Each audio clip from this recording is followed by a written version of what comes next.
Amen. Amen. But it's a generation curse that we have not dealt with in our culture. Gloria Lewis, along with her husband Tony Lewis, are both pastors at New Beginning Faith Ministry, a church where Gloria says they've been able to successfully help those in need, especially with mental health through faith. God has put us here for that purpose, to see about our brothers and sisters, the strangers, whoever might enter to these doors.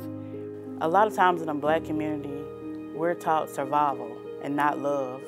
Danica Leach is a minister in training. She's been with the church for over 22 years and says faith and the people here have prevented her from committing suicide. While I was in that moment, I felt like that was the end. But then I heard the voice of the Lord, and he was like, not yet, it's not your time. And it was crazy because I was driving and my daughter called me at the exact time that he said that, and that saved my life. From dealing with a stroke to anxiety and depression, Danica says she's personally sought therapy, but continues to put her faith first. But it helps me to know that I can come to a place to get therapy. No, they're not licensed, but they're licensed by God, and I appreciate that. And if I need outside help, I know I can go somewhere else.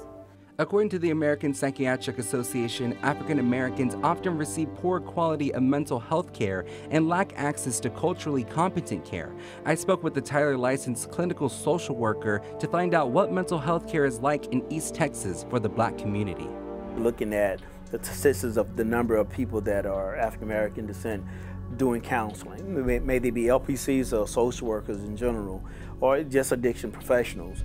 Maybe 4%. You know, here we are, 18% of the population United States wide, but here we are at 4%, you know, of people in this professional role. Marcus Wade says he got into this industry to help people have a chance at change. Stopping certain words from penetrating through our thought process, like this is just who I am, no one can change me, it is what it is. All those concrete type words that keep us stuck in emotional hurts.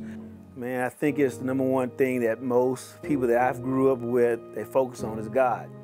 You know, the spiritual connection, relationship with God. And I think that probably was a important piece that kept a lot of African Americans from going to counseling, that we asked God to resolve things.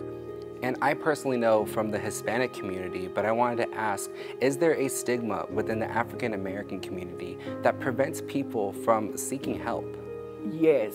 A lot of times we don't want to admit that's what it is, but we want reach out to the doctors, and you know, a lot of people think if you go to a psychiatrist, you crazy. No, that's not it.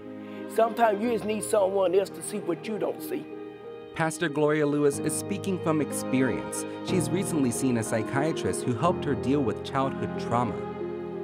And believe me, he got to the bottom of it in 3 visits.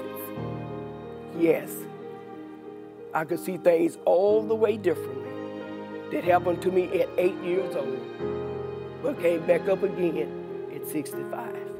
Mental health is one of those things that in the Black community, we don't like to deal with it because we're supposed to be strong people.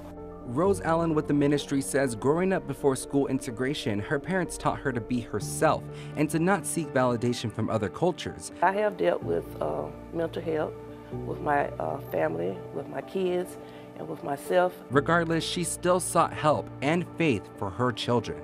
It's a valuable tool to use if you can get out of the box, get out of that stereotype, and take advantage of what's out there in this offer. Wise words coming from mothers breaking mental health barriers. Depression and all those other mental illness, like she said, that's a spirit, and that needs to be dealt with by the Lord, but you can't have things dealt with if you don't say what you're dealing with. And see, that's what they scared, that people gonna judge them. If they say, oh, I got a mental issue, oh, they gonna think I'm crazy. No. When you have a problem, talk to someone that you can trust. They can help you with your situation. Jose Alonso, CBS 19.